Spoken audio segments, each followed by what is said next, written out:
I need a motion to reopen the regular meeting of the Bronxville Board of Trustees for October 16th, 2023. So, second. All those in favor? Aye. All right, we have reopened, and I ask all to stand for the Pledge of Allegiance. I pledge allegiance to the flag of the United States of America and to the republic for which it stands, one nation, under God, indivisible, with liberty and justice for all. All right, we're going to start with a very quick mayor's report because we have a major docket tonight, so I will be as brief as possible. Starting with the good news, our Chamber of Commerce had a very successful sidewalk sale despite one day of torrential rains, which I see people in this audience know about. And they also had a terrific Oktoberfest celebration. And as the holiday season fast approaches, again, asking you to shop local because it really affects our tax bottom line. We get more than $1 million in Westchester County sales tax if you shop in the county. And oh, you should mention this. This would be, I'll let you. That's a great. Just interrupting you. No, that's fine. Because as you're talking about the Chamber of Commerce, they're also having another fall festival this weekend on Sunday at Leonard Meringue Square. Yeah. Across on the other side of town, from 12 to 4, games, prizes, rides, pony rides even, live music. So please, I encourage everybody to go over there and visit. We have so many great merchants and businesses over on the other side of town too, so it's a really nice opportunity to have a great day out. And just to give you an idea, honestly, how important it is to shop locally, on the village budget side, every movement of $85,000, either loss of revenue or extra expenditure, is a tax point. And we get $1 million by you shopping locally. Can you imagine if you bought everything on Amazon, your taxes next year would go up 12%. So it really comes home to roost. It's, you know, the $2 cheaper on Amazon is not cheaper when you get to your local property taxes. Also, we had a great 125th anniversary celebration, thanks to our chairman, Lisa Rao, who can move mountains, and my colleagues, Trustee Behrens, Trustee Knapp. The police estimated we had over 1,000 people show up, which is extraordinary. And just thanks to everyone who donated funds, goods, their time.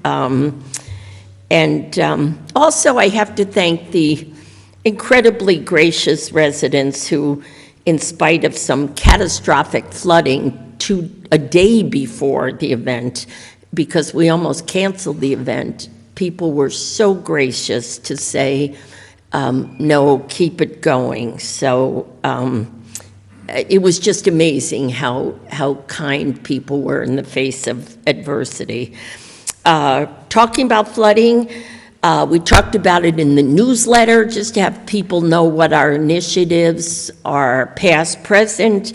I'm writing my column this week all about it, but all I can tell you is it's front burner issue for the trustees. You're going to see a mess down by Metro North, but it's so worth it. We have spent, well, a decade may be an exaggeration, but almost close, trying to get them to fix the underpass. So we finally got into the Metro North's capital program for this year. So we're actually going to fix they are going to fix all that hideous stuff underneath the bridge. So just be patient because we so need it. Mayor, in the interest of time, if I can just interject, at the most recent Bronxville Historical Conservancy Board meeting last week, there was inquiry about whether there might be a time coming up in the foreseeable future to renew possibility of having plans to do a mural or something decorative, historical, to commemorate Bronxville, that the Historical Conservancy might take the lead on, hopefully with others. I told them that I thought the board would probably want to finish the structural work first, but just to mention that the Historical Conservancy remains interested in perhaps adding some creative or historical content on top of just a fresh coat of paint and some new steel rebar in the station area. Perfect. And just to let the audience know, we have tried, and I totally understand it, to try to do some of that work there, but you have issues of, if it belongs to Metro North, there's liability issue, there's union contract issues, you can't take away union labor for it. So all I can tell you is we are doing as much as the village owns and are allowed to touch, and we're just thrilled that Metro North is actually here. Just finally, Trustee Knapp, Judge Primps and I marched in the Columbus Day Parade in Eastchester, and our colleagues in Tuckahoe and Eastchester were so nice to come to our 125th anniversary. So, but two of us walked to Lake Isle, so that was pretty good. So, and it was lovely. We saw all our colleagues, state, county, town. So, just wanted to end that on a good note. Trustees, other things. Sure. Thank you, Mayor. I wanted to report that Maltby Park is officially open to the public. It's a very exciting project, and the early reviews have been phenomenal. We dedicated the new park yesterday with a ribbon cutting. We've had some people in it before they were supposed to, so we know that they're enjoying it. We were there today. My son and I were there today at lunch, just checking it out, and we took our ladle of love down to the park, and there were kids all around and lots of enjoyment in the sunshine. It's state-of-the-art equipment. It's picnic benches, park benches, picnic tables. It's right next to the paddle courts on Paxton. It's 2.7 acres. There's a ton of green grass. There's a path all the way around the park for the kids to ride their scooters. They can throw frisbees or Nerf footballs. And it's got a smart-looking black fence around it, so your kids will be safe with respect to balls and things going out to the street. So I really want to thank Jim Palmer. He did a tremendous amount of work with his team, and our Bronxville resident, who we've talked a lot about here, Ashley Sharp, for all their hard work in making this a reality. About 18 months, Ashley came to the mayor and said she was wanting, on behalf of the village, to undertake with us a public partnership to renovate the park, and here it is, a reality, and it's just absolutely beautiful. Just a reminder, the village committed $150,000. The Friends of Maltby raised $475,000 in 6 weeks. They did a really phenomenal job. There's a lot of energy around this park. And then the new news is Amy Paulin, our New York State representative, has secured a generous $150,000 state grant for the park. And we will be voting on that later in the meeting. So the mayor, the trustees want to personally thank the Friends of Maltby, Amy Paulin, Ashley Sharp, Jim Palmer, and everyone who made this park a reality. So thank you. Perfect. Yeah. And it did galvanize us to put the same amount, 150, am I correct, Mary, into Sagamore Park, because the equipment up there, which, serves our population, but maybe a little different. So we put new equipment up in Sagamore. So Maltby kind of galvanized us to look at our open spaces. So it was a win-win on every level. And we do live in the most generous town on the planet, I have to say. It's just amazing. Trustees, anyone else a comment before I turn it over to village administrator? Just a quick note on the public library. Many of you know that the library has embarked on a large outdoor patio upgrade to revitalize and beautify the library's outdoor space, to provide a new gathering area for all residents and community members, young and old, to come and enjoy that space. They have put a project together. They have put it out to bid. Bids have come back. The process is now working with the low bid contractor to kind of come to an agreement on the numbers. The library and the Friends of the Public Library, which is really spearheading the fundraising piece of that project, is having an info session on Wednesday, this Wednesday at the library from 6 to 8. So please, I think all residents have been invited to come, get an update on the project, see what it entails, look at the designs, and answer any questions that people might have. And the idea is to get that started, I don't know, touch wood, before the end of the year. Right? Mayor, I could report, but it probably is best coming from you as the mayor. We don't have any flooding issues on the agenda, but for people here and watching, that is certainly not because of any lack of work going on behind the scenes. Correct. And, I don't know whether you want to just take 20 seconds to update people Well, I as to just, consulting going on. there's so much. I wrote about it, I worked on it this afternoon, wrote about it at length, but thank you, trustee. And then we put some in the newsletter, but all I can say is we know that's the number one issue. And I looked, we've spent over $6 million so far on flooding issues, cleaning pipes, and we have more to spend because people are losing, their homes, their, not homes, basements, properties. So anyway, that is very much the front burner issue. Yeah, everyone should read the most current village newsletter, which I know trustee Behrens Right. does a huge amount of work on every month, because we are working on it very hard. The fact that it's not on the agenda tonight is not a reflection that we aren't doing anything. We just don't have anything ripe for board action Correct. at this time by the whole board. With respect to the newsletter, because there's some new people in the room that maybe don't subscribe to it, you can go on the village website and subscribe. It comes out monthly to your email, and it comes out every month except August. And Jim works extremely hard in the newsletter, as well as Mary Ann in our village office. But it's a great way to find out what's going on with the trustees and around the village, as well as some informative things about leaf blowing and things like that, and snow removal. Thank you. Parks opening. Okay. Trustees, any other? Before we go to the village administrator, I have to say thank you, because this year we told him to redesign 2 new parks, right? Handle flooding single-handedly.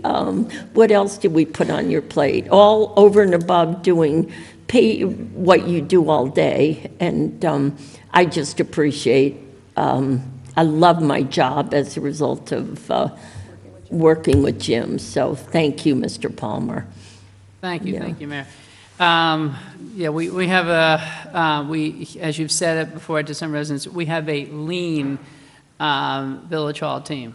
In this community, we have 55 full-time employees, 23 of which are dedicated to the police department, so almost half of the police department. It's not, and then we have a small DPW team of another 15 employees, 15 staff, in-house and at the library. So again, it's a small team, other than having 2 police officers on the road at all times, and an officer at the desk. We don't even have DPW employees on 24 hours a day. So it's a small team. We keep saying how it takes a village, but, and Stephen knows this, our list of capital projects for a community of this size, my colleagues look at, our auditors look at, and are just, as we have over 25 capital projects right now. If you look at the financial statements, you see a list of 40. It really is impressive. And with the Maltby Park, it was an amazing public-private partnership. And when Trustee Barron says public, we had the DPW, the village bought the benches to save some money. The DPW employees set them up. They put the plaques on it. And it's just, it's a great coordinated effort. I will be real brief. Trustee Barron's mentioned the newsletter. Honestly, very useful piece of information. However, please go to the village website, go to where you can subscribe for village news and information. In the past, we used a swift notification system for emergency notices. We really started to use that system for regular notifications, but federal communications requirements are restricting the use of emergency notification systems, emergency text systems, because text should be for critical, emergency, not for something like a newsletter. So I say this because on the website, we have an opportunity to subscribe for emergency notifications where we can send you a text, a critical road closure or flooding emergency.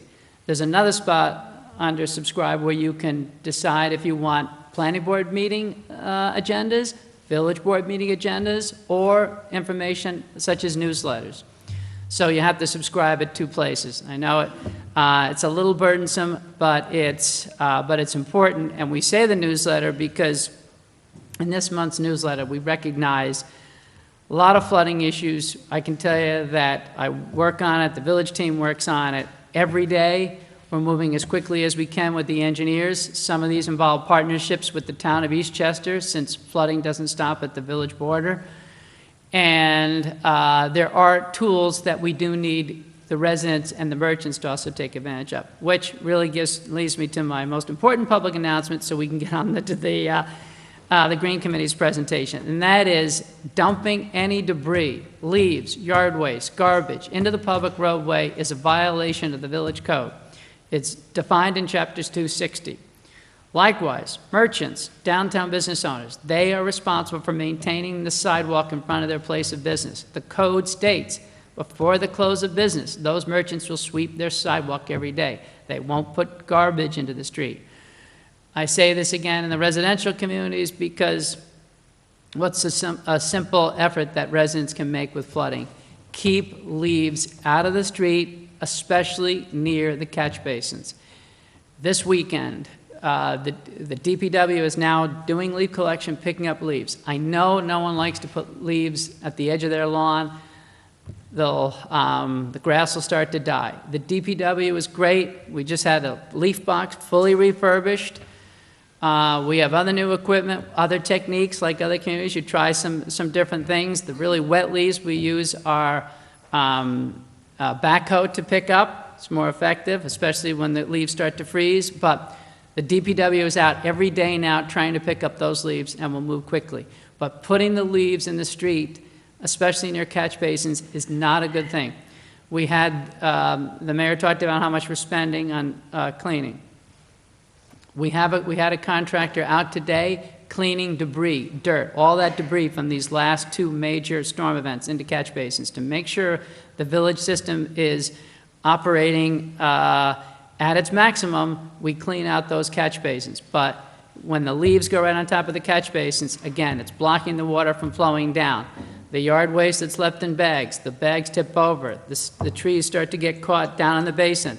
Then the twigs start to pile up in the conveyance pipe, which could be 24 inches, 18 inches. You get leaves attached to that, it just can be problematic. So please try to instruct your landscapers to put them at the edge of the property. DPW will pick them up as quickly as possible so the lawn, the integrity of your lawn won't be diminished. It's very important. Your individual property might not be infected by flooding, but water is working its way down to the lowest point, and that's where it will pond. And anyway, so that was the most important piece in signing up for the newsletter. That's a code violation, right? Absolutely a violation of the code. I'm not making it up. You can go to section 260.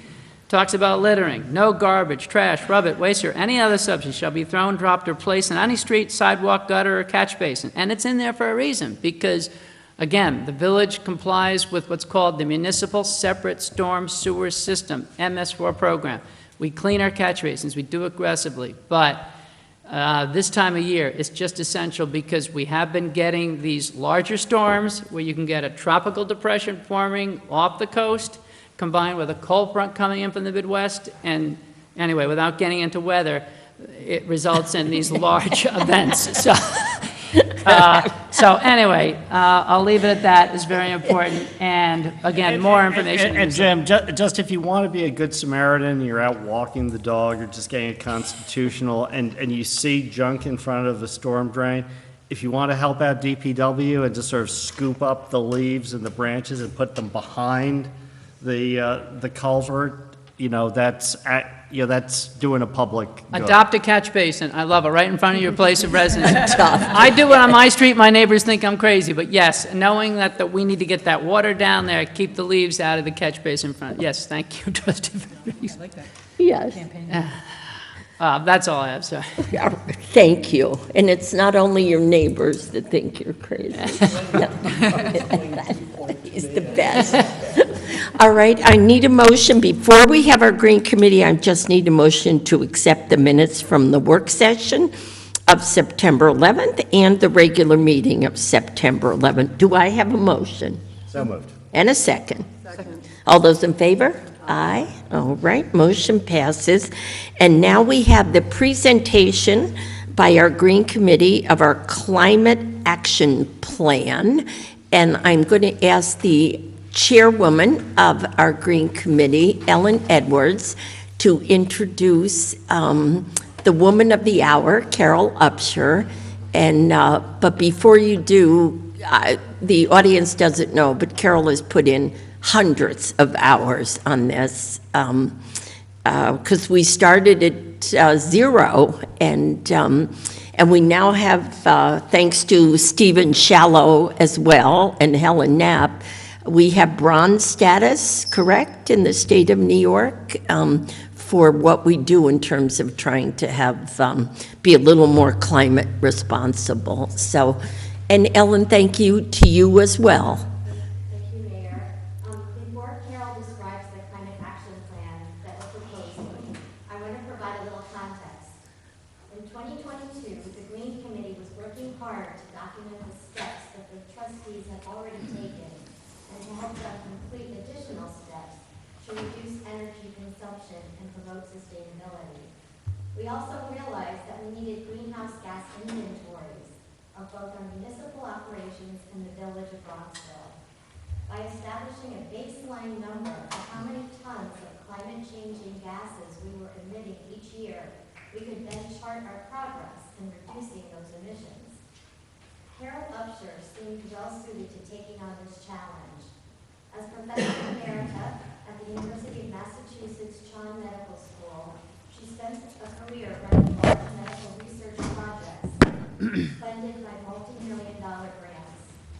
She was skilled at pulling figures from large databases, and she could detect flaws in the system she was using. She was also comfortable learning the software system that would convert kilowatt hours, gallons of fuel oil, and miles driven into tons of carbon dioxide equivalent greenhouse gases. And she was accustomed to presenting her findings in detailed reports with charts and graphs. Carol far surpassed my fondest hopes in the hard work and professionalism she brought to these projects. Both greenhouse gas inventories were completed and shared with the trustees in the spring of 2022. The completion of these large projects made it possible for Bronxville to qualify for bronze certification in New York State's Climate Smart Communities program. And in September of 2022, the village officially received that recognition. The next logical step was to formulate climate action plans, beginning with a plan for the operation of the local government, which would offer concrete steps specifically tailored to Bronxville for the trustees to take to reduce emissions. Carol took the lead in the creation of the Climate Action Plan for municipal operations that she will describe in a minute. Although several of us contributed in various ways, she was the prime mover and driver of the project, which will become a blueprint to follow as the trustees continue their work. So with a great, huge thank you to Carol, here's the Climate Action Plan.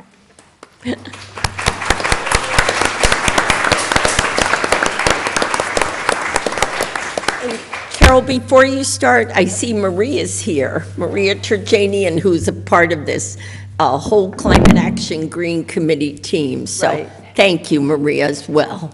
Yeah, that was going to be one of my first comments, and thank you, Ellen, for that nice recognition. I knew nothing about climate before I got asked to do this. I was a medical researcher. I did a lot of human services and homelessness and primary care research over the years.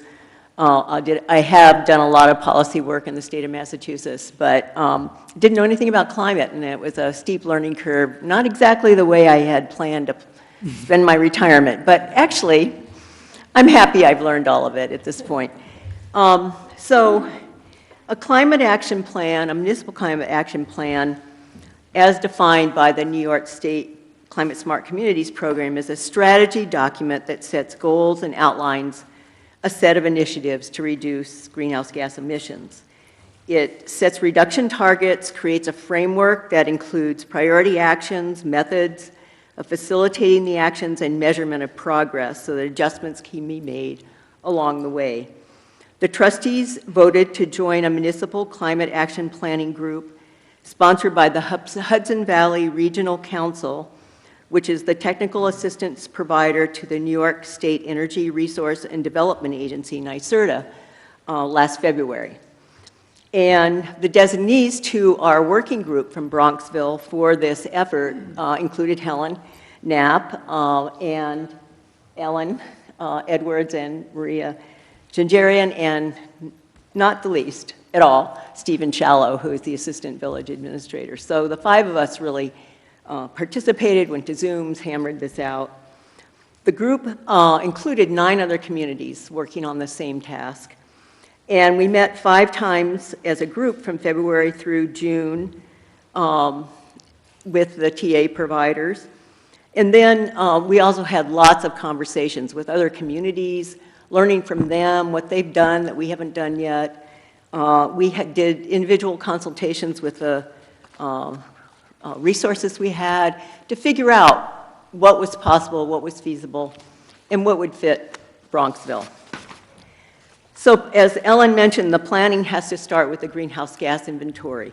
We completed one for municipal operations last April, and we found that the villages, just from municipal operations, greenhouse gas emissions totaled 765 megatons of carbon dioxide in the baseline year of 2018. And we picked that year because it related to some climate policy initiatives internationally and nationally.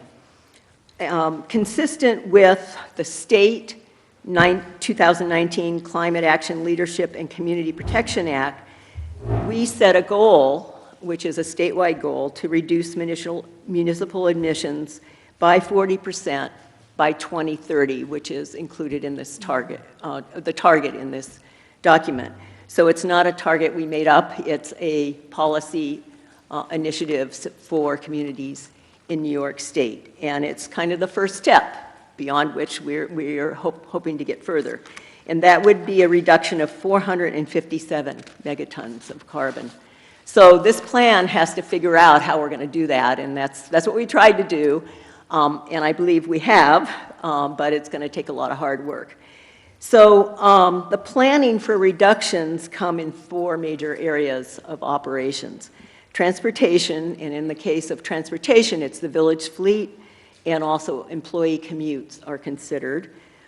Buildings and facilities operations, so heating, lighting of all the municipal buildings, and including street lighting and traffic signals. Natural resources, water and land use, and the final area is waste and recycling. So I'll talk briefly about each of these areas and some of the high-level points. Because Bronxville doesn't have its own water treatment or waste facilities, not a lot of undeveloped open land, most of our emissions come from transportation and building and facilities sectors. So that's where we have to focus in terms of reductions. It's not to say that we neglect our natural resources, and we've obviously, really invested in our parks, and the library is going to be also creating, a wonderful garden and so forth. But those don't make a huge dent in our emissions. They make our community more livable, more attractive, and so forth. And there are some climate adaptation results, which I'll talk a little bit about, by doing better naturescapes and so forth. So page 6 of the document shows each of the sectors and areas that can be addressed, and there are 39 specific actions to be considered. And then page 7 shows how this would impact reductions between now and 2030. And primarily, again, in the area of buildings, streetlights, and transportation. And you can see by taking the proposed steps to gradually convert the fleet to more energy-efficient vehicles, encouraging greener commuting among the village employees, transportation emissions, we are hoping go down from about 38% or 293 megatons to about 214 megatons. For buildings and facilities, emissions and street lighting, we're hoping the total will go from about 471 to 243 megatons.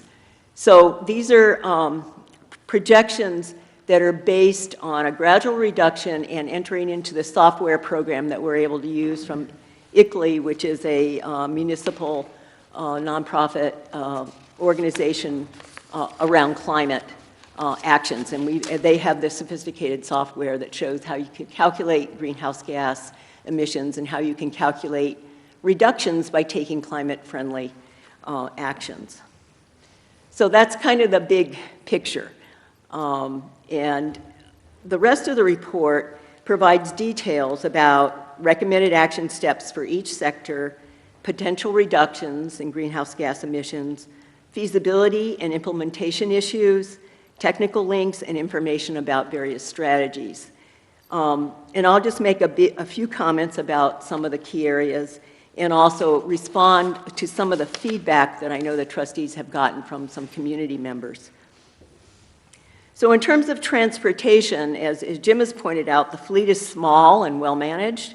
So we're not, compared to other communities, probably not emitting as much, as much emissions. But over time, conversion to appropriate hybrid and electric vehicles is both essential as one of the overall reduction targets, and it's cost-effective and feasible. And we've learned a lot during this planning phase. There are available hybrid police vehicles right now that are being purchased by our neighboring communities that reduce emissions substantially. For example, our current vehicles get about 15 to 17 miles a gallon. A hybrid, and I'm not talking about a plug-in hybrid, gets 27 miles a gallon. So there you can see there's a gap right there of 10 miles a gallon that isn't going to be going into the atmosphere. In addition, some police, other public works guys have told me, well, police vehicles spend a lot of time idling. Hybrids are more efficient when they're idling, and they're not emitting as much when they're idling. Importantly, also, these are not very costly, and that was something that a resident raised. Aren't these really much more expensive? Larchmont told me they're only a couple $1,000s more than the traditional SUVs. And we're really pleased with the hybrid police vehicles they had bought recently. So that is one thing that we should be aiming to as we replace vehicles. So we're not proposing that you get rid of perfectly good vehicles. As we replace vehicles, gradually they should all become hybrids. Or as the technology improves 5-8 years from now, maybe plug-in hybrids or maybe fully electric. There are also green garbage trucks available. I talked to someone in White Plains. They have their first green garbage truck, electric, fully electric. Those are coming online. They're hard to get. But again, if we're going to be replacing a garbage truck, we should aim to have a green garbage truck, 1 or 2 by 2030. The village will have to plan for charging capacity, perhaps on the campus of DPW or the parking lot as this increases. Administrative vehicles, there are only a couple of fully administrative vehicles in our fleet, but again, as they're replaced, they should be fully electric. There's no reason why they couldn't be. So the village has already installed public charging stations, 3 stations, 6 hookups in total. And one resident commented, well, there should be more at the Metro North station and fewer SUVs in the Metro North parking lot. So we may agree with that. But again, we're moving that direction, hopefully. So there were some other public comments about transportation. One of the residents said, well, aren't these electric vehicles extraordinarily expensive, bad for the environment because of the cobalt mines in Africa?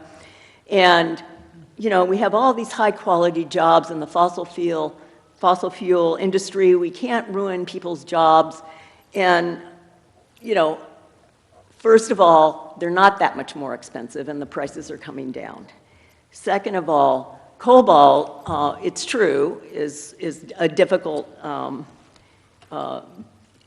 part of these vehicles, but it's already changing. Tesla has already reduced its cobalt in its batteries to 5% from 20%.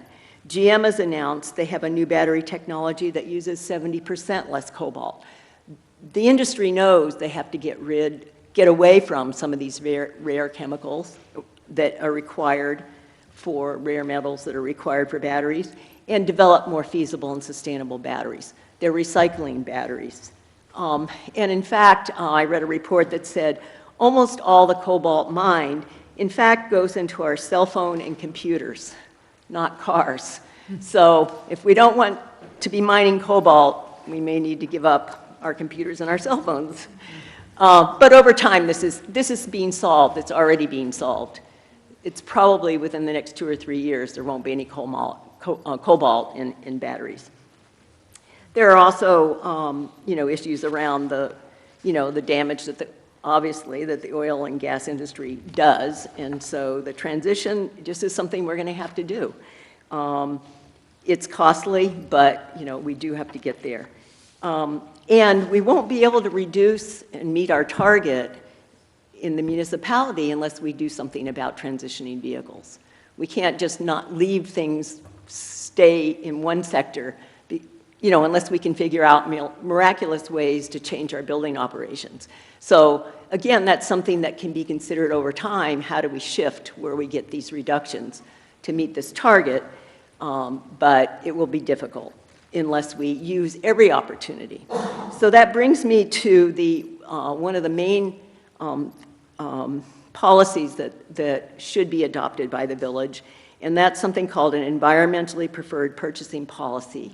It's outlined in the Climate Smart Community document.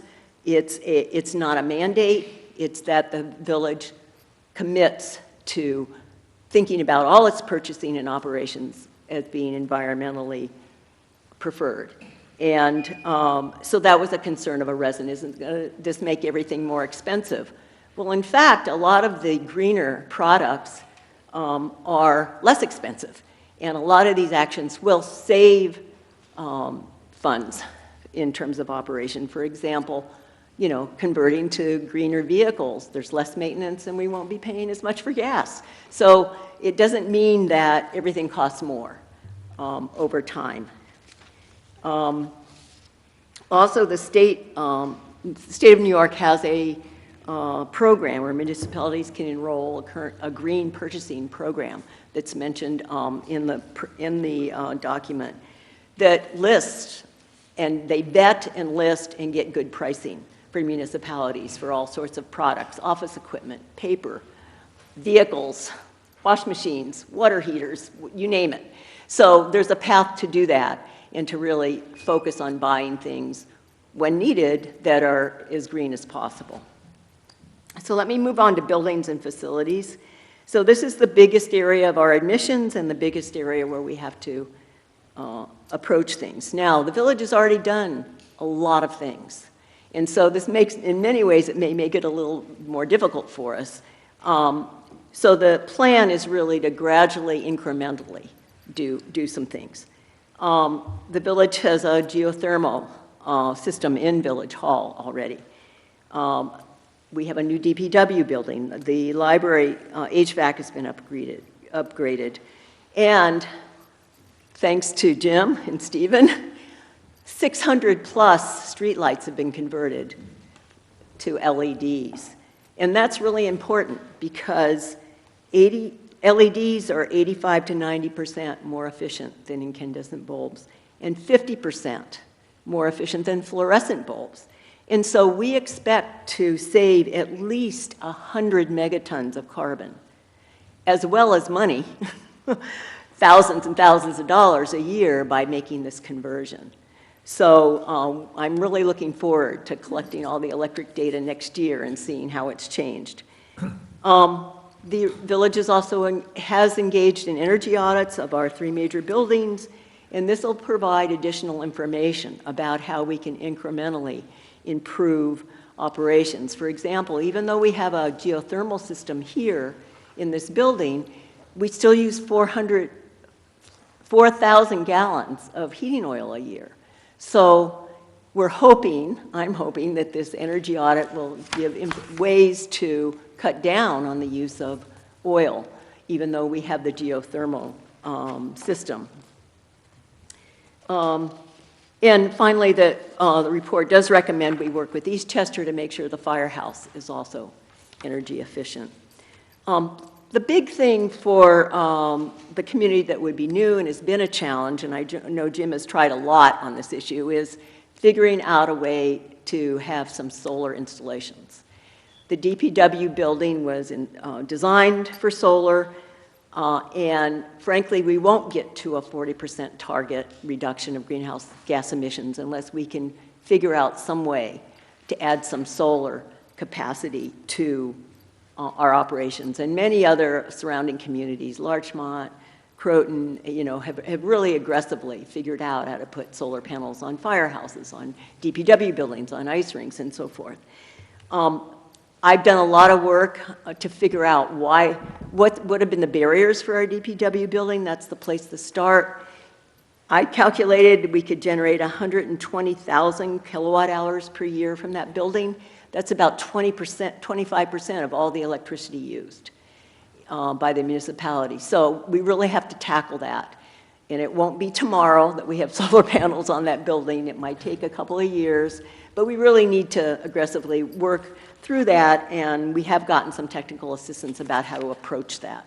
So hopefully that can be something that we really get to. And then considering other places for solar, canopy solar, maybe in the village parking lot or some of the other parking lots around the community. So those are ideas, and the federal and state investment money, the technology and so forth are changing quickly enough that over the next few years it should be much more feasible.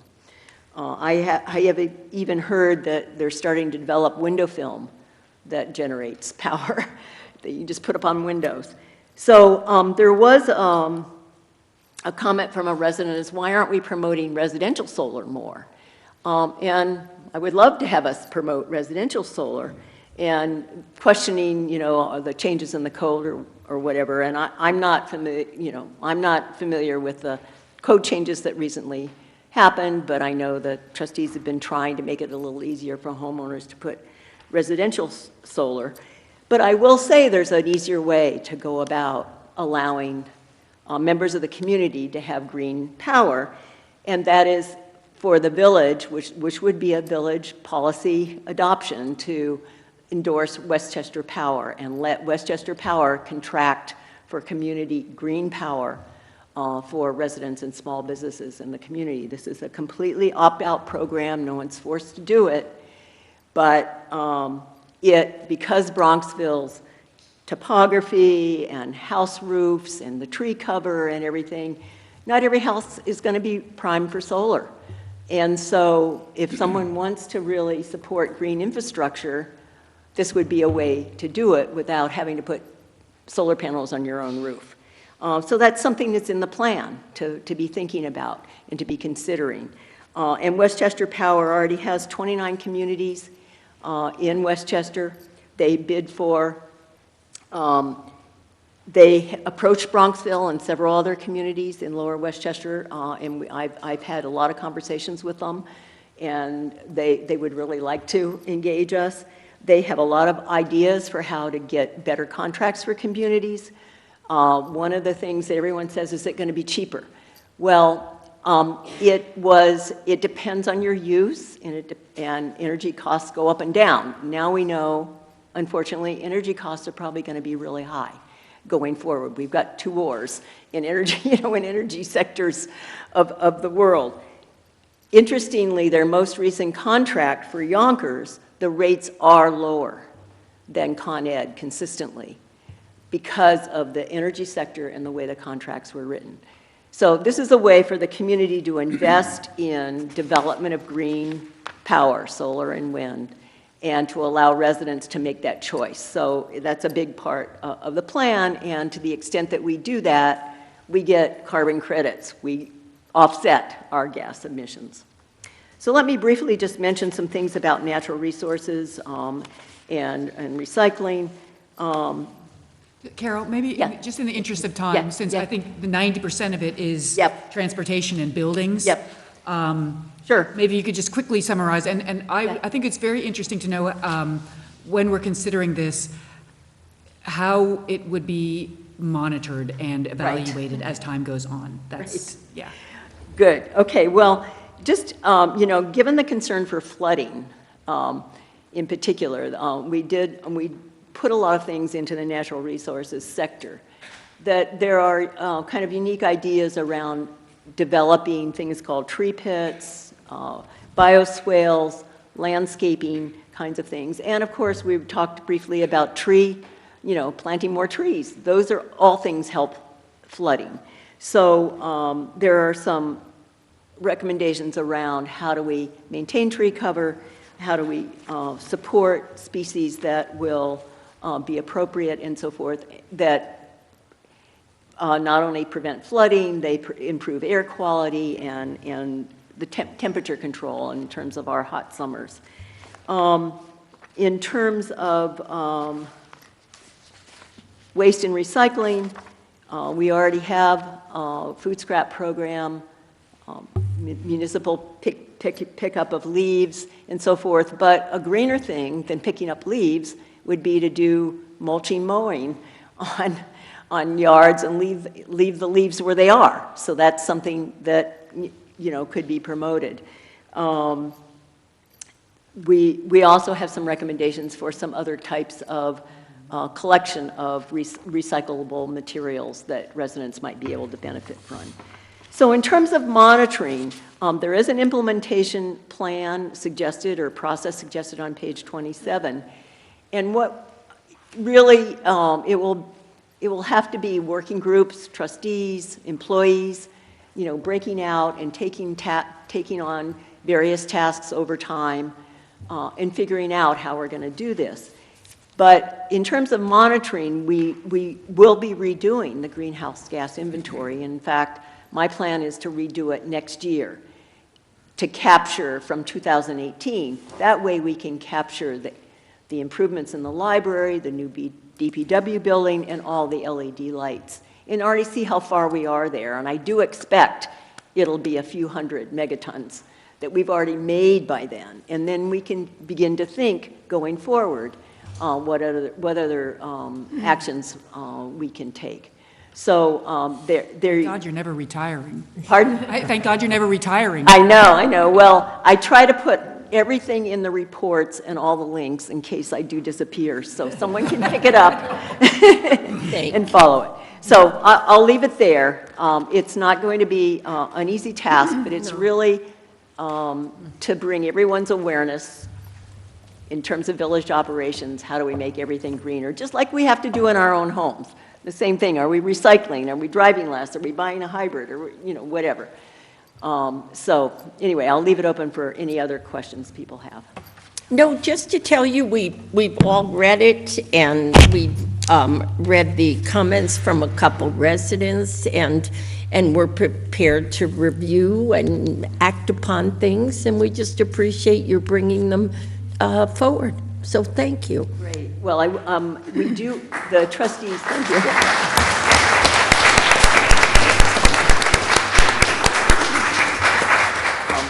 The trustees do have to formally adopt the report for us to get the climate smart Right. points. So whenever the trustees How long have we feel- left it open for public comment at this point? Are we, want to leave it open for I think we a should. month? And, because I think we've gotten some very useful comments already, so I think it would be very helpful to, Yeah, if anybody else has other comments. Yeah. and I just think it's so helpful to have, there's so many ideas and initiatives, and to have it all in this kind of framework is just so helpful as we're thinking about our operations and planning for the future, and having the community know what the options are, and weighing the costs. And thank you so much for all that you've done on this. Well, thank you, and you've been a wonderful help as well, Helen, in contributing to this. And again, the idea is to make, it's feasible. Doesn't mean it's going to be easy, but I tried to make it feasible. What can we actually do? Yeah. So, thank you very much. Thank you, Oh, Carol. thank you, Carol. And it's Thank just you. worth noting that the 40-page report with the latest revisions, Carol, I believe, which is August of 2023, right, is on the village website at villageofbronxville.com under Green Living, so you can find it there. If it's easier, there's a hard copy in the library and over at Village Hall, but again, 40 pages are online, Green Living. I asked you to bring a couple copies if someone's really interested. And some Yes. have commented already, so we appreciate appreciate the comments. yep, good suggestions and thoughts, yep. Lots to do over the next Yeah, 10 years. Better get started on this again. yes. Stephen, don't get old, right? You got to keep doing it. All right, in the interest of everyone's time who's here tonight, we moved the schedule around, and we're bringing old business forward, and prior to any public hearing or new business. And the old business is a resolution to consider a mid-block crosswalk for Route 22. And council, should I have the resolution read first, or a motion to discuss, so I do it correctly? I think it first can be read. Yes, that's what I thought. Okay, so Mr. Palmer, would you read this resolution? Yes, again, as the mayor stated, resolution authorizing the construction of a mid-block crosswalk on Route 22. Whereas, on January 10th, 2022, following the recommendations of FHI Studio and their Complete Streets report to the Village Board of Trustees authorized the design work for a crosswalk along Route 22 near Elm Rock Road. And whereas, on September 12, 2022, and following a solicitation of bids for the project, the Board of Trustees awarded the bid for the construction of the Route 22 crosswalk, sidewalk, and related improvements to the low bidder in the amount of $214,670. And whereas on September 12, 2022, the Board of Trustees accepted a state SAM grant in the amount of $170,000 to help fund the Route 22 crosswalk improvements, and to be used in addition to a May 9, 2022 bond resolution that authorized $175,000. And whereas, following concerns expressed by numerous residents of neighborhoods located in close proximity to the location of the construction of the crosswalk, the village paused construction on the site. And whereas, on November 14, 2022, the Board of Trustees met with the residents from abutting neighborhoods to discuss their concerns with the project. And following the meeting, the Board of Trustees agreed to collect further information and provide for a broader range of public input on the project. And whereas, on or about April 14, 2023, the Board of Trustees conducted a survey targeted to nearby neighborhoods to aid in assessing the views of residents regarding a possible mid-block crosswalk on Route 22, and allow for statements on walkability issues in the village. And whereas, on May 8, 2023, the Board of Trustees retained an additional traffic engineer to collect additional pedestrian data along Route 22, review the past Complete Streets report, and present findings, and to make a further independent assessment of possible alternatives. And whereas, on September 7, 2023, the Board of Trustees held a special meeting with residents to review the findings from the traffic engineering study with the traffic engineer, and the traffic engineer advised that the mid-block location is the appropriate location for the crosswalk, and he has indicated that the construction of the crosswalk is advisable. And whereas the village board has received numerous letters and emails for and against the crosswalk since the September 7th meeting. Now, therefore, be it resolved that the Board of Trustees hereby authorize the construction of the previously approved crosswalk and related improvements on Route 22 near Elm Rock Road to resume. All right, do I have a motion to consider this resolution? Moved. And a second. Second. All those in favor? Oh, you want to, I think we're going to take a roll call. Do the roll call. And I think there's also a clarification, if I can make a parliamentary inquiry. Mr. Village Administrator, there's a reference to 214,000 as the total cost. I think that, just in the interest of full disclosure, there were certain additional costs relating to planning and on-site engineer that are not included in that total. Correct. That was the low bid was the 214,000 and change, just under 215,000. Plus there were additional soft costs incurred and additional soft costs to be incurred should the board decide to go forward. And that low bid of 214 and change did not include the sidewalk extension to South Road. Correct. This is right. What's being contemplated is, again, what was approved by the New York State Department of Transportation and designed by Westchester County for the sidewalk section connecting Paddington Road to Dusenberry, not the additional sidewalk. That's correct. The $214,000 for the construction costs, exclusive of soft costs such as engineering expenses, survey expenses, is for the section of sidewalk from Paddington to Dusenberry, plus the crosswalk across 22 and the installation of the RRFBs. Council, I just trying to understand. I thought I needed a motion because my understanding is the trustees were going to explain their vote and then vote immediately after their vote. right, so I think you're right. I think you're in the right place. You have a motion and a second, and now. I'll then poll the you can board. go trustee by trustee. Right. Ask them to express their view and cast their vote. Exactly. So I think I still need the motion to entertain. You, okay. First And a we all, second. okay, I just want to make sure I did. Stop there. You're all set up. Yeah.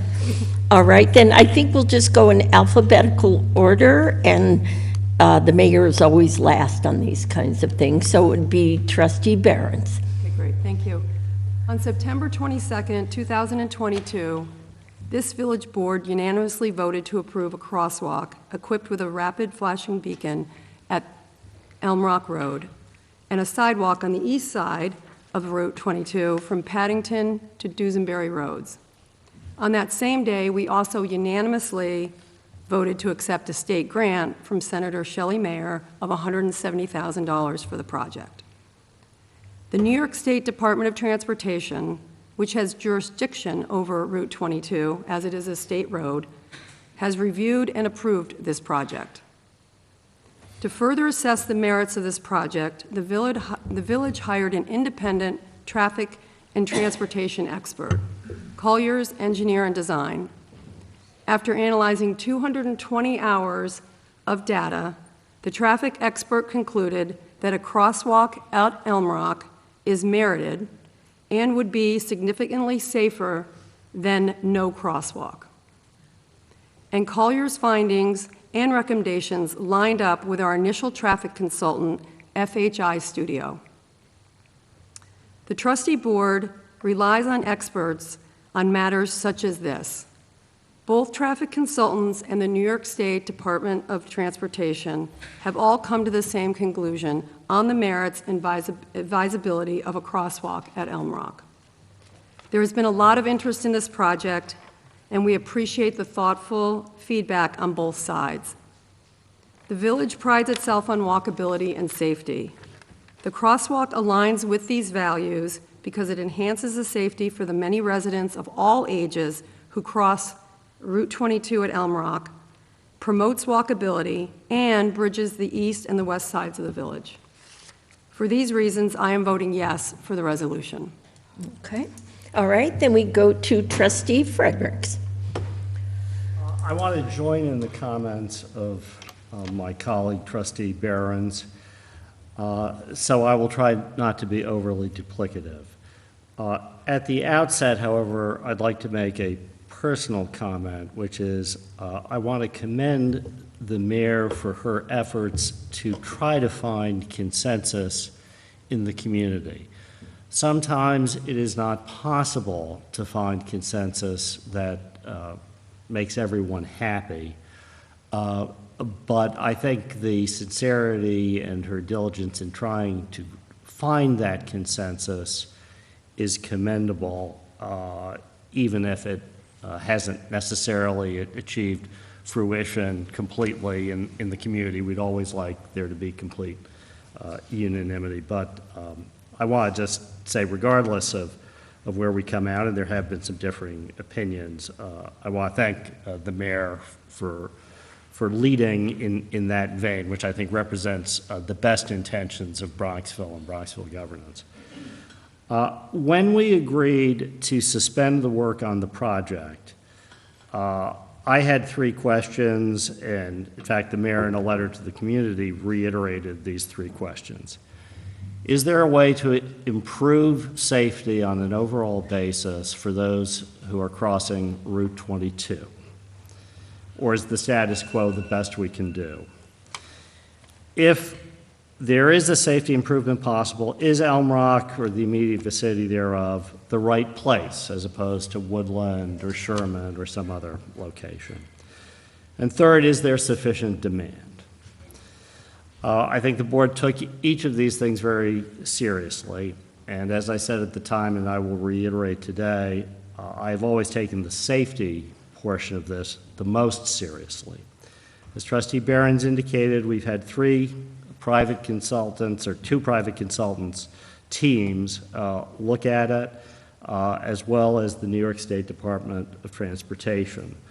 FHI concluded in part in its report, quote, with respect to a crossing at Route 22, quote, a safer crossing is possible, and the following changes are recommended as soon as possible. 1, implement a high visibility crosswalk at Elm Rock Road crossing Route 22. 2, create curb extensions to improve pedestrian visibility and reduce the crossing distance if possible. Install a rectangular rapid flash beacon, RRFB.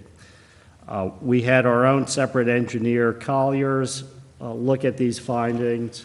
As they testified at the town hall, they found no error in these conclusions, and I spoke last week again to Mr. Rosillo at Colliers just to satisfy myself that in fact he was fully behind the recommendation to proceed with a crosswalk.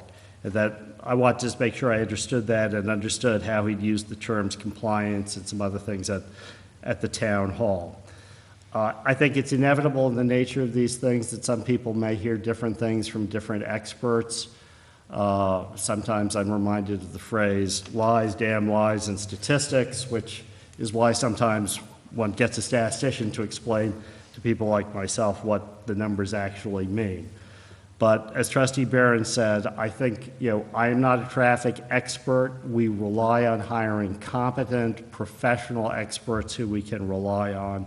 And I'm convinced that this project has been thoroughly vetted by not only the New York State DOT, but also by FHI and Colliers. I think as the Colliers engineer testified and as the survey results also confirmed, Elm Rock is certainly the right place for such a crosswalk if demand is there for one. It's relatively equidistant between the existing intersections at Pondfield and Route 22 and North Tanglewild and Route 22. And in fact, New York State guidance recommends having a crosswalk in residential areas such as these approximately every 0.4 kilometers, which is exactly what we would have if we placed the crosswalk at Elm Rock. I know that there has been legitimate concern expressed that Route 22 is a faster road, it's a busier road, but based on what I have seen, the RRFB technology with a crosswalk is expressly designed for situations, for streets where you're seeking to cross, where the mile per hour speed limit is roughly 30 to 45 miles per hour, no more than 2 to 4, or in some cases 5 lanes, and where there are good sight lines. White Plains Post Road is 30 miles per hour at the low end of the spectrum. It's only 2 lanes at the low end of the spectrum. The sight lines are excellent. It's not a place where there's a lot of distraction. So although the RFB and crosswalks are not necessarily recommended for crossing at every intersection, it seems to me that the weight of the evidence supports our consultants and the NYSDOT that the RFB is appropriate for this circumstance. It is not one of the quote-unquote higher risk circumstances, such as a 4-lane road with a 45 or 45 mile per hour speed limit, where it might be inappropriate. So finally, I would note that we took the survey results very seriously. I read them all. I read all the comments. I've read all the emails, and I want to thank everyone who participated in that process. The survey results consistently showed in 2 questions that the survey respondents favored having a crosswalk by approximately a 2.5 to 1 margin. I don't think that that's determinative on the merits, but I think it's very important in terms of weighing the demand and the desire of the majority in the community as best we can. So for all of those reasons, Madam Chair, I vote in favor. Thank you. Then we will go to Trustee Helen Knapp. Okay, thank you, everybody, for all your passion and involvement and great feedback, perspective on this issue. It's been an extremely difficult one, as you all know, balancing all these various factors on this point. I know this crossing very, very well. I grew up on Elm Lane. My parents owned a house there for almost 40 years. I have crossed that road hundreds of times in my life. I try to keep a very open mind in this process and not take my personal thoughts one way or the other on this, and really be dispassionate and listen to the data, hear the residents' perspectives. We've always had this discussion in the overall context of walkability and this village being so special in that people come here to walk, to feel connected to each other, to be able to spend time outside walking, from their home to the schools, to the business district, walking their dogs, exploring the neighborhoods with their children and on themselves. So this whole idea, we've had a lot of back and forth over going on years now about this issue, and I think it's really has boiled down to safety. Everybody in this village wants this to be, the safety is the prime element that we're considering here. And we as a board have said from the beginning that the village is not going to install a crosswalk that's not supported from a safety perspective by the New York DOT and the independent safety engineers that we hire. And I think that after the research and debate and analysis that we've done, that this crosswalk does meet all the standards of the DOT and the safety consultants that we hired. We've seen a lot of comments from residents that the proposed crosswalk would create a safety hazard. But I think that there's no mistake that a safety hazard exists now. I've spent a lot of time, as we all have, over the last months, looking at that intersection, watching the cars, watching people cross, and it's not going to create a safety hazard to have a crosswalk. I think it's a dangerous situation now. Waiting for a gap is a very subjective proposal. That gap can change depending on the visibility, the weather, speed of the drivers. I don't think that's it's not a fail-safe to wait for a gap in the traffic. There's no viable alternatives to crossing at that place. It's a non-starter to ask people to go a quarter mile out of their way to Pondfield to Tanglewile, God forbid, which is even, no sidewalk, no visibility there, on grassy road. So I don't think that's a reasonable option. I do think that the two factors really that were emphasized by our last engineer when he did his analysis make the crosswalk a safer option.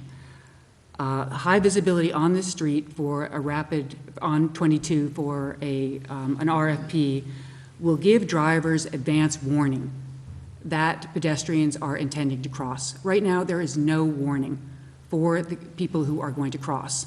I don't see how people can argue that warning drivers that people intend to cross is somehow making the situation less safe. That does not resonate with me. I also think that, as he emphasized, that having the pedestrians channeled into one location to cross at the crosswalk will make it easier for drivers to see people crossing, as opposed to now they can be crossing anywhere along that stretch. And that doesn't preclude that people will cross at different places, but there'll be more of a concentration, I believe, if there is a crosswalk there. I also have listened very carefully to the people who live on the east side of 22 who have consistently said that they think this, and they're the ones who are going to be using it. They have been using it. There is a lot of traffic out there that I think is only going to continue to have pedestrian crossings, and they have consistently said that they think it's a safer option than no crosswalk. So I am voting in favor of the crosswalk. Okay. Deputy Mayor Underhill, we do have 3 votes for the crosswalk, which means the crosswalk does happen, but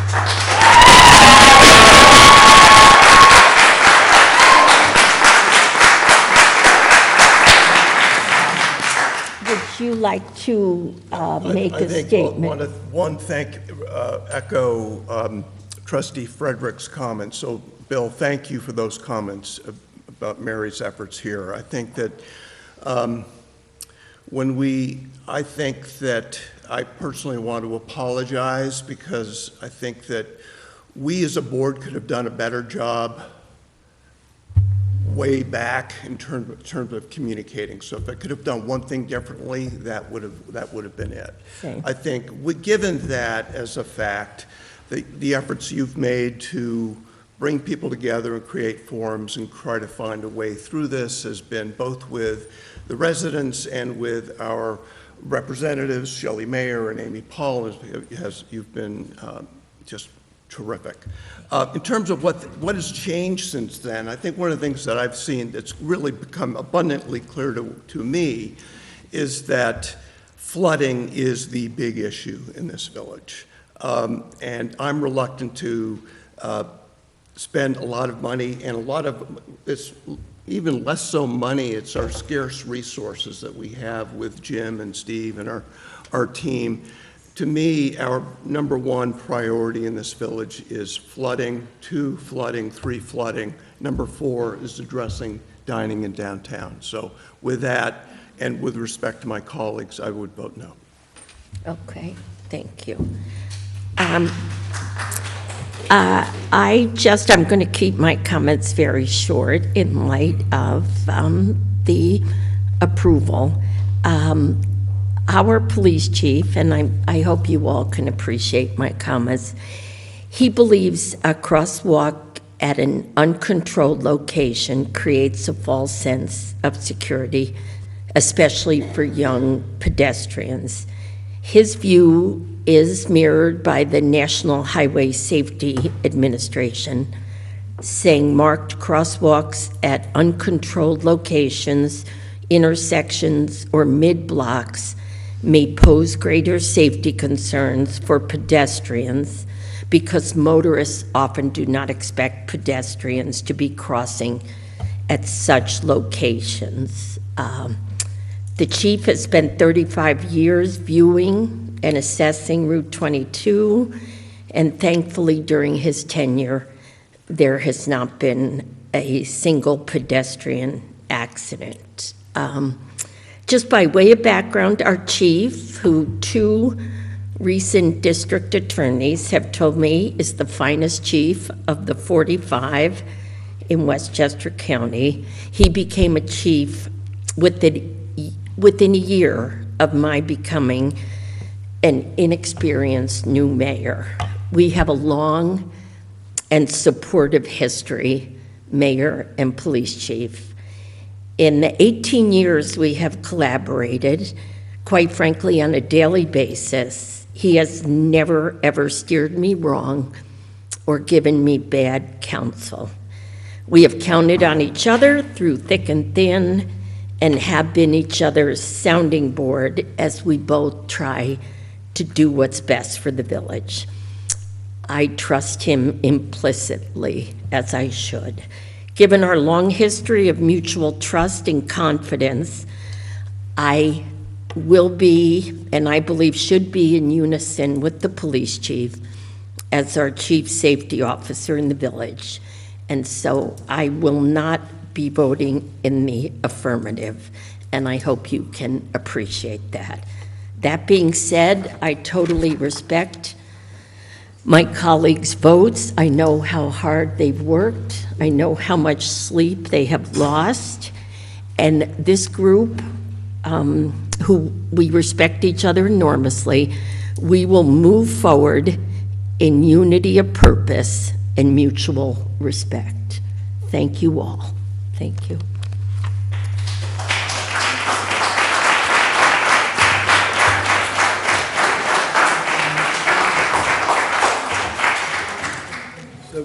All right, so I believe, Counselor, so we do it correctly, everything has passed, correct? It has passed. It has passed, okay.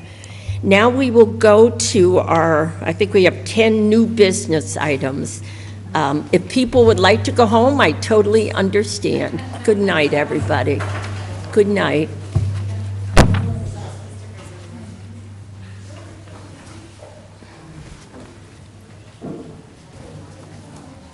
Thank you for I coming. thought that was him, yeah. Oh, Thank that's you. nice. You got him showing up and, yeah, nice. How's he like a married life? All right, we have a proposed public hearing, and Counselor, you always have to help me on these. I need a motion to open a public hearing. Yes. All right, do I have a motion? So moved. And a second? Second. All those in favor? Aye. Opposed? All right, we will open a public hearing clarifying a residency requirement for public officials. This is just, we had to clean up the code. Is this correct, Mr. Palmer? If you want to, Absolutely. This is a requirement of Westchester County Department of Human Resources for all municipalities within Westchester to make sure we're in compliance with the Public Officers Law of New York State and also Westchester County Human Resources. And for anyone who's interested, there are copies of the proposed local law on the table, which is simply amending the existing chapter 47, to add the building inspector and assistant building inspector as subject to the residency requirements for certain positions in the village, which is that they're required to live within 60 miles of the village of Bronxville. Not an uncommon requirement for communities in Westchester and New York State to put that into their requirements. So again, Chapter 47 lists a series of positions that Westchester County has determined need to comply with the Public Officers Law. We've identified those that they're requiring, including myself, live within 60 miles of the village of Bronxville. We're now adding 2 additional positions, the building inspector and assistant building inspector, since it was found that they were subject to that requirement and not currently in the code, that's all. all right, do I have a motion to approve this? Well, I guess to, first to see if there's any comment on it, and then, Oh, and then because close the it's a public public, hearing. Yep. I told you I would make a mistake on this. Move quick enough. Well, should we ask whether there's any board comment? For and then board close? comment first, and then public comment, and then I close the hearing. Right. Yes, board comment, It makes perfect sense. it does. Yep. I have none. All right, public comment on the residency requirement, which mirrors all our neighbors essentially. None. All right, a Hearing motion, now, a motion to close. close the public hearing. Do I have, Move it. all those in favor? Aye. If you want to move Opposed? to a vote now, you can ask for a vote to adopt the law. You know, Counselor, one time I'm going to get this correct. I know, I need you. Would we like to vote on this? This is pretty, okay. A motion to accept this resolution. I'll move it. I'll second it. All those in favor? Aye. Opposed? Motion passes. All right, Mr. Palmer, Okay, the rest are all good things. It's a lot of money absolutely. granted and spent. Yeah, yeah. Okay, the next item is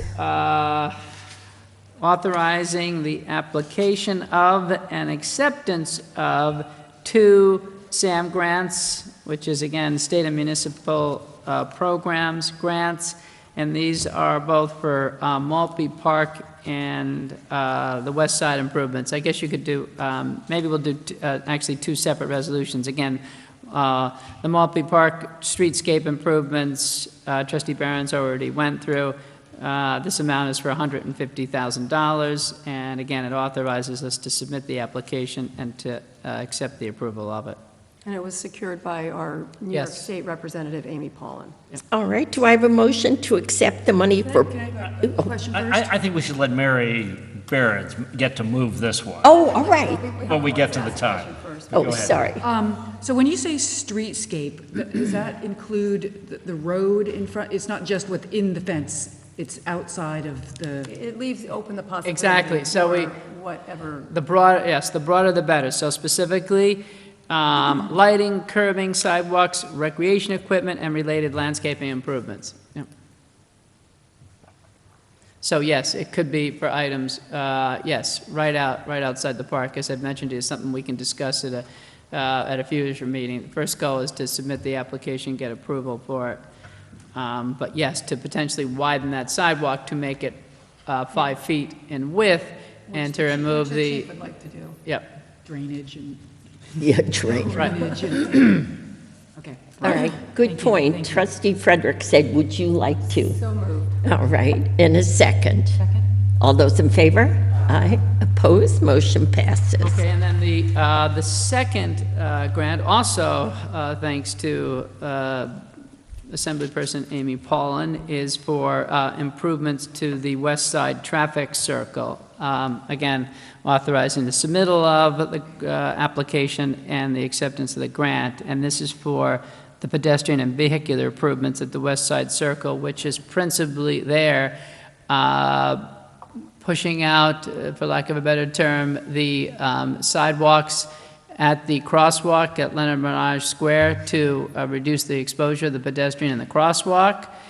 Also putting a small concrete median in on Parkway Road to assist pedestrians and provide them a brief resting place as they're crossing that crosswalk on Parkway Road over to the west side of Palmer. And all those other improvements. You can see we've been testing it out for just over a year with the temporary bollards, and anyway, we'd like to get moving on that. And it's another 150. And it's another 150,000 to go toward. That's not going to be the full cost, but again, will contribute towards the cost. So, and again, the steps on that, not unlike our other projects. This is to get the grant application going, and then we need to finalize the design, and then, which you will do, and then we'll take that project out to bid. I'd like to hopefully get that going before the winter starts. Does the circle include the crosswalk from, like, the Tavery Yes. corner? Yes, so that- To the train So, station as well? Right, so at the location where the Tavery is, you'll see we have bollards, and we have bollards out in front. The goal is to push those sidewalks out, and again, narrow that exposure of the pedestrian. That's just, yeah, so you'll see the bollards now are quite reflective. And it makes sense, because right now, cars coming out of the Avalon, is it still the Avalon? Anyway, they're coming The out of- Village.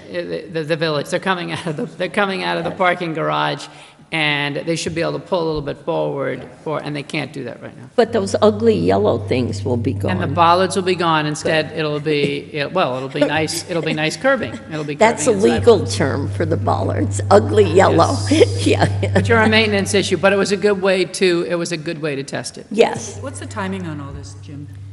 If we didn't have all the other projects, it would have been out by now. So the hope is to still finalize anyway, hopefully put a shovel in the ground by the beginning of December, I'll say. Okay, I'll write that down.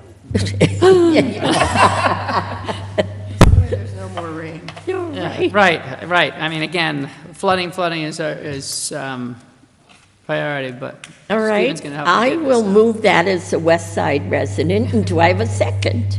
Okay, all those in favor? Aye. Opposed? Motion passes. Yes, those were two really nice grants. All right. Okay, the next one is to schedule a public hearing for what we're calling local law number 6, since we just adopted number 5, and this is for an amendment to that recently new section of the code that we created for Chapter 231, sewers, and this is for Wood End Lane connections. And essentially what you had previously, just a couple local laws ago, you had approved the construction of the sanitary sewer force main down Wood End Lane based on a particular set of plans that have been filed with Westchester County Department of Health. Now we want to be able to offer an option to the requirement of a holding tank on individual properties if a property owner meets certain criteria, and it's specifically spelled out in this case, if they have a permanently mounted generator installed on the property. Then the Westchester County Department of Health is requiring us to be able to consider waiving the option of a 1,000-gallon holding tank on a private property. They would do so if we codified in our local law that there was a permanently mounted generator. And again, the purpose for this is these force mains work off of injector pumps on properties. If an injector pump should fail, then you obviously wouldn't want sewage from the residents flowing out into the right-of-ways, hence the purpose of a holding tank. On the other hand, if you have a permanently mounted generator that will kick on. Anyway, so that's, if we could just schedule a public hearing to consider that modification to Chapter 231. Okay, second? I'll second. All those in favor? Aye. Motion passes. That'll be next month's meeting. Great. Next item is also is housekeeping. Last year, you approved $50,000 from unassigned fund balance for the use of various sidewalk and curbing upgrades. We've since expended those monies, and the treasurer and I are respectfully requesting an additional $65,000 for miscellaneous sidewalk and curbing repairs for the current year. And to give you an example of this, again, where this would be used would be a private property complex is replacing, say, 300 feet of their sidewalk because it was in poor condition and they're required to replace it.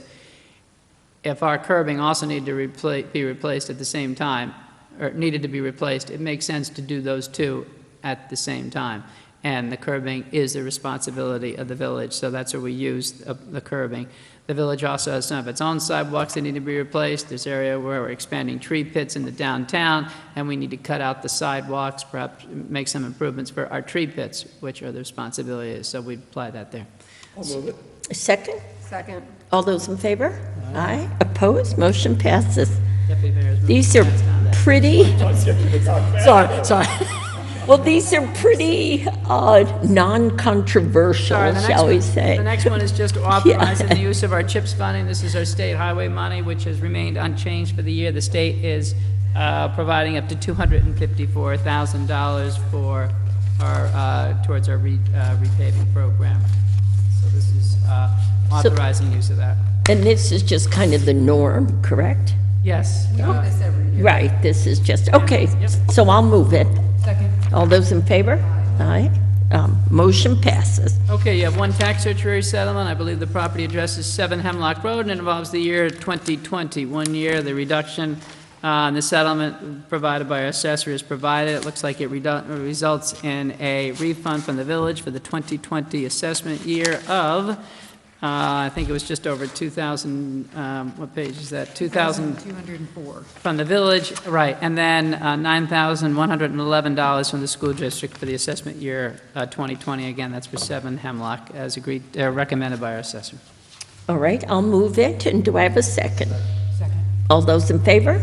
Aye. So when we would get it, when we make a refund from that long ago, that there's no extra interest or anything on that, or that's included in there, or it's just a No, straight- because this is a settlement. If it was, if it actually went to court and the court ended up making a judgment, then actually They might put- it would be a really steep one. They've been trying to, NICOM has been trying to get that interest rate changed It's for forever. 9%. 9%. 9%. So we don't like to go to Yeah. court or to trial. Yeah. What we it's standard practice, but it's part of what we negotiate when we negotiate the settlement, that you will waive the interest. as If you pay within the 60 days or whatever. If we pay within 60 days, and so it. Okay, so we had a motion and a second on that, all Yeah. in favor, correct? Okay, and the next item is a repair that we are just about to undertake right now, a portion of the sanitary sewer pipe at the intersection of Woodland and Tanglewild that needs to be replaced. We have Zanzini Pipeline Services has provided us an estimate of $51,110 to replace this 90 linear feet of sidewalk, of sanitary sewer. And recall that Zanzini was part of our emergency contract that we did last year. So if you just authorize that repair, we'll get that started this week. Okay. All right, we had a second from, Second, yeah, or- all those in favor? Aye. I'm sorry, Bill Opposed? seconded it? Trustee Fredericks? Yes. Okay. Particularly because I think they're actually already doing some preparatory work. I saw some trucks there looking at it, so I'm sure that they're going to be in there pretty quickly. Yes. We need to move, yes, expeditiously on Did it. it break, or it just needs replacement? Yeah, it was leaking. Leaking. Actually, it did break, and I shouldn't say, there was during the severe rain event that we had, there was a backup. And then we did use our brand-new Jetta that we had, and were able to clear the line. But in evaluating it, this was also one of those noted locations, whereas we did the televising at Green Mountain Pipeline, they said this piece looks a little questionable. And then we had the backup, and then upon further investigation, it just makes sense to replace that section of clay pipe. So once we get this repaired, then we can finish lining that last section of Woodland down to Tanglewild too, again, to reduce some of that inflow and infiltration. Okay, perfect. Next item is to, again, last year you had authorized funding some various tree replacements, repairs in the village. So the treasurer and I are requesting, again, $30,000 from unassigned fund balance. We use these small amounts from unassigned fund balance, and we have various locations that the Assistant Village Administrator and I have been prioritizing, starting with several locations in the downtown. We had a tree taken out in front of 99 Pondfield. We have a lovely pit that the DPW cut and expanded.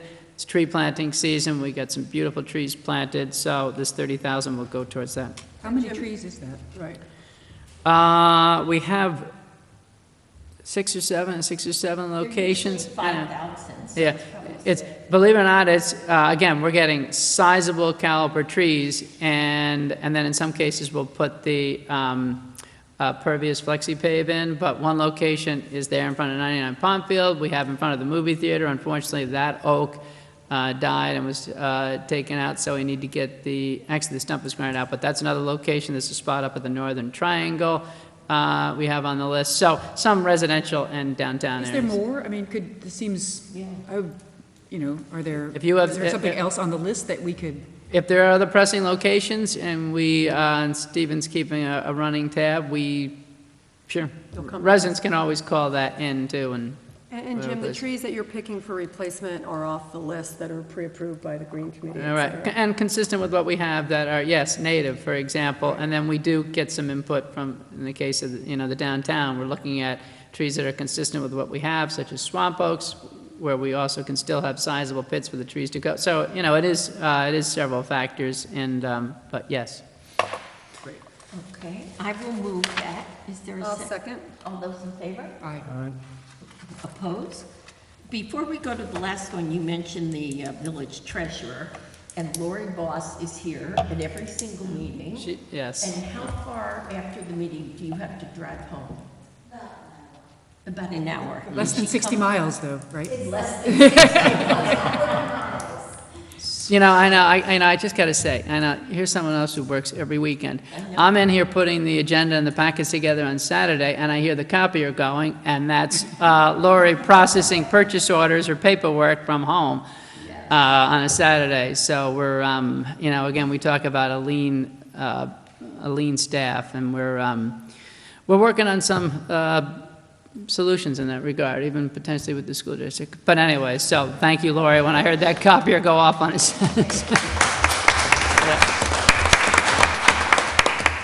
All right, our last resolution, I.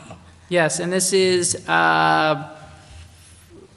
Lori's noted that we have some remaining ARPA funds that we need to spend by February, and in discussing this with our auditors, who recently completed our audit, they've recommended that we use some recent security cameras fit absolutely perfectly nice and neat into our ARPA funding, and we purchased 2 cameras that we set up along Paxton Avenue to oversee multi-parking lot and the park. So this is simply authorizing the use of the ARPA monies and to complete those necessary And if you remember, transfers. the ARPA money was the American Rescue Plan. Right. That was Yes. passed in March of 2021. Have we tapped out that resource at this point? After we purchase this, and with the exception of, are we going to be looking at purchasing one of the flood pumps under the ARPA money? Or? We are looking to do the following. Number one, we have 1 to 2 flood pumps, which should be about $25K each. Right. We also have body cameras for the police department, which should be another 20 to 25. In addition to that, we still have security cameras throughout the village that really will depend on what chief gives me. But that won't be covered, but after we get these 2 cameras, purchase the pumps, then we will be largely drawn down on the money. 109. So if you do the math, we still. Oh, so we have 109 left. Okay. Yep. 25. We're close. We're very close. Anyway, Yeah, I thought it was Yeah. gone. I did I too. thought it was gone, Lori. So So that's that's good. Thank you. yep. You know what it was? There was a slight modification based on some of the findings of the auditors as Okay, what, well, how that's the money great. was allocated, that's great all. news. Yep. Maltby, the chief really wanted to put cameras at Maltby, so Yeah. he's got them up, they're working. It'd be good Yeah. to be able to, They're an excellent, and I got to say, right now, and I was at the police department, again, over the weekend, he has worked really hard to get, every one of these cameras are absolutely up and functioning. Again, they've replaced already, believe it or not, many of these cameras have already been up for over 5 years. And you got to continue to upgrade these things, and they're all functioning. So hands off to Sergeant Lewis, who's Yeah. kind of taken that project over, and he was down at Maltby the other day. there's a lot to know about that. I'm sorry, who are the motions? I second. All those in favor? Aye. Motion passes. Trustees, any last comments by you before I open it to anyone who would like to talk on any subject? No? All right, it's open to anyone here who would like to address the board on anything. If you could just tell us your name and address, if you would. Thank you. Sure. Hi, my name is Chip Cushman, and I'm at 16 Dusenberry Road. I just wanted to make one very brief comment to the board. I had a chance to hear the presentation by the Green Committee tonight. I think there's a lot of good initiatives in there. There are several comments in the plan about an environmental purchasing policy, and I think the plan is a little bit light on the details of exactly what that means. And as Deputy Mayor Underhill mentioned earlier tonight, there are always competing objectives for a dollar in the village, and I just wanted to encourage the trustees to remember that as you make decisions, that we need to consider the financial impact of the decisions together with the environmental impact of the decisions. And I felt like the plan tonight sort of forgot about part of that. So I just encourage you to keep that in mind as you think about how to prioritize. Thank you. Thank you. Thank you very much. Can I mention, so that, the plan doesn't commit us to actually adopting those recommendations, so any of those recommendations that we look at in more detail and think about adopting will definitely have the cost weighed with the, Right, if it can be cost-effective Yeah. and green at the same time, then it's a win-win. Right. Got it. thank you. But that is a good point to mention. This is, the Green Committee is putting them forward, but this board would have to ratify anything. Right. Right, yeah, no, that's why I wanted to make the comment now and not later. Yeah. Perfect, yeah, perfect, yeah. Great point. Any other comments? No? All right, then. Thank you for coming and staying. Thank you for Yes, staying. yeah. Yeah. And when is our next meeting? Because I want to close just with the date of the next meeting. Yes, I had that written down. The 13th, November 13th. 13th, sounds good. Monday, November 13th. We will meet again Monday, November 13th, and I need a motion to close the October meeting. So moved. And a second. Second. All those in favor? Aye. Opposed? The meeting is closed.